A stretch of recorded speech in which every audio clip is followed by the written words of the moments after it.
खासदार सुप्रिया सुळे माध्यमांशी बोलतात, थेट जाऊया. उद्धव ठाकरे यांनी जो इंटरव्ह्यू दिला त्यामध्ये पण म्हणले की शिंदेना जे काही करावं लागतं त्यावेळेस अमित शहाना विचारावं लागतं, घालून टांगून मोदीचं चरण असं केल्याशिवाय त्यांचं काही पान हलत नाही. त्यामुळे हे दोन्ही जे पक्ष आहेत जे सत्तेत गेले, अमित शहा तालुक्यात त्याला दुजोरा देणारं वक्तव्य आहे. तुमच्या प्रश्नातच माझं उत्तर आहे. मला काही बोलायची गरजच नाही आहे. त्यांनी स्वतःच ऍक्सेप्ट केलंय ना. तुम्हाला हा प्रश्न विचारायचा का इच्छा झाली? कारण का त्यांनी स्टेटमेंटच ते दिलं ना. मला पुढे काय बोलायची गरजच नाहीये. It's an admission to the crime. जेव्हा माणूसच ऍडमिट करतो त्याच्यावर काय बोलायचं मग? आपण फक्त नमस्कार करायचा. नाही नाही, हे बघा, जेव्हा संजय राऊत साहेब बोलतात ना तेव्हा यांना आवडत नाही की राऊत साहेब बोलतात, राऊत साहेब बोलले आणि या स्टेटमेंटमध्ये अंतर काय आहे? जे माननीय राऊत साहेब रोज बोलतात तेच आज त्यांनी ऍडमिशन केलंय ना. त्याच्यामुळे मग राऊत साहेब चुकीचे कसे मला सांगा? म्हणजे राऊत साहेब बोलतात हे खरं झालं आज, कारण का त्यांनी स्वतःच केलंय ना ऍडमिट.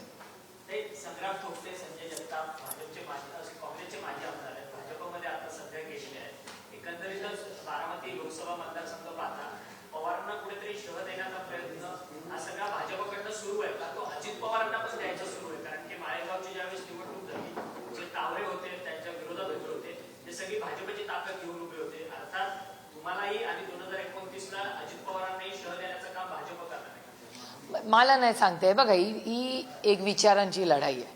29 मध्ये काय होईल मी नाही सांगू शकत. पण एक आहे की ते त्यांचा पक्ष वाढवतात, मला त्याच्यात काही गैर वाटत नाही. पण मला एकच त्याच्यात गोष्ट काय खटकते, त्यांनी स्वतःचं टॅलेंट उभं केलं असतं ना तर मला काय अडचण नव्हती. आणि मग काँग्रेस मुक्त भारत, काँग्रेस मुक्त महाराष्ट्र हे नका म्हणू.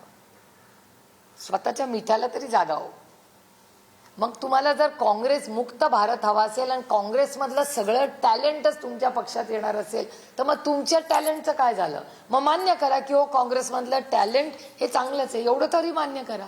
काँग्रेसला क्रेडिट तर द्या. कारण का काँग्रेसमधले सगळे टॅलेंटेड लोक आज बीजेपीमध्ये आहेत. काँग्रेसमध्ये आजही टॅलेंट आहे, नाही असं नाही. टॅलेंट आहे. ते प्रत्येकाची काय कारणं असतील आता ह्याच्यात मला नाही जायचं. पण ओरिजिनल डीएनए सगळ्यांचा हा काँग्रेसचा आहे हे मान्यच करायला लागेल.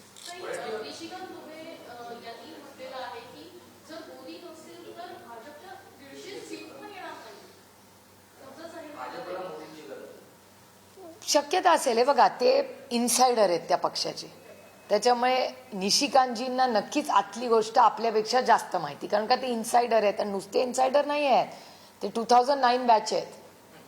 त्याच्यामुळे ते 4थी टर्म आहे त्यांची. ते त्यांचे लीड स्पीकर आहेत. प्रत्येक मोठ्या डिबेटला निशिकांत दुबेजीच लीड करतात डिबेट. याचा अर्थ त्यांच्या विश्वासातला आहे, आतला गोटातला सिनियर माणूस आहे. ते जर हे म्हणत असतील तर असेल खरं ना. आपण का विश्वास दाखवायचा कोणावर?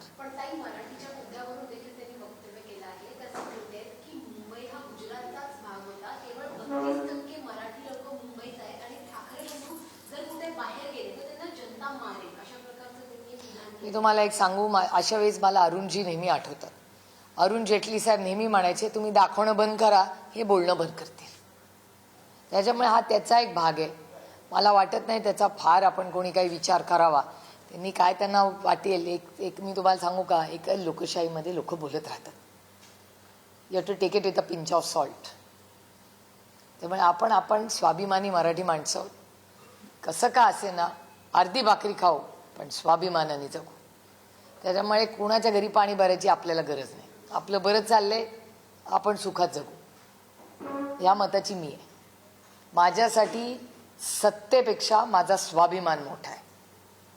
त्याच्यामुळे मला असं वाटतं मराठी माणसं स्वाभिमानी आहेत. या देशामध्ये जी चांगली कामं चालली आहेत त्याच्यात मराठी माणसाचं खूप मोठं योगदान आहे. सगळ्याच राज्यांचं योगदान आहे.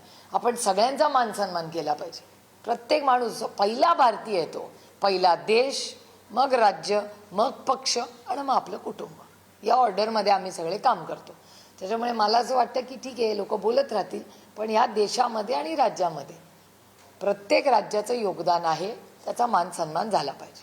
मुख्यमंत्री म्हणाले की त्रिभाषा जे धोरण आहे ते आम्ही राबवणार. कारण आता जरी त्यांनी GR रद्द केले असले तरी त्याबाबत त्यांनी वक्तव्य केलं. आणि राज ठाकरेंनी काल इशारा दिला तुम्ही फक्त ते राबवू दाखवा, आम्ही शाळाही बंद